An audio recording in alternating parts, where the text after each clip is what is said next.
Please like, share my video and subscribe for latest updates. So hey everybody, this is Vihang. Welcome to Tech Vihang. So in today's video, we'll be performing GCD LCM and count using Excel.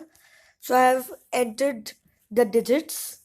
So now we'll start with GCD. So GCD stands for Greatest Common Divisor. Yeah.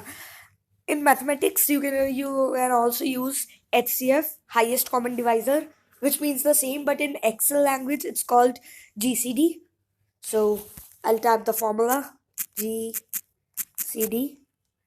I'll select the A1 and B1 cell. So I'm getting the GCD1. Now I'll move on to LCM. Is equal to LCM. So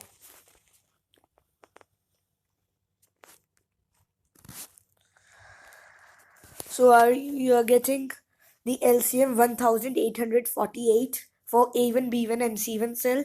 So I'll explain you LCM. So LCM stands for lowest common multiple. Yeah. So it is used to take out a multiple which is common between two or more digits and is the lowest one.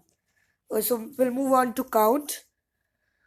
So count basically is used, you know, like many of you use Excel for storing your data in which there are number of digits. There can be 50, 100, 200, 300, 400 and many more digits could be there.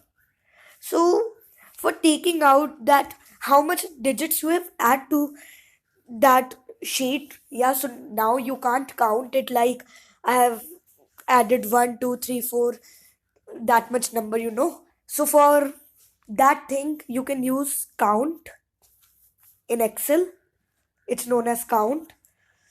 So first of all, I'll also add some alphabets to show you it will only count numbers. It will not count the alphabets. So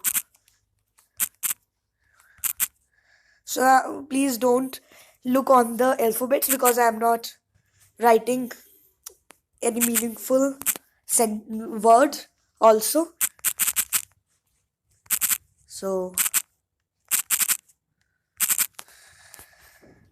now I'll type the formula is equal to count. Now I'll select from A1 to D5 cell. So it is saying that we have 8 digits in total from A1 to D4 cells. So let's count. So you can see 1, 2, 3, 4, 5, 6, 7, 8 digits which we have added. So guys, thank you for watching my video. Do subscribe my channel and like my video. Wait for my next video. Till then, stay tuned.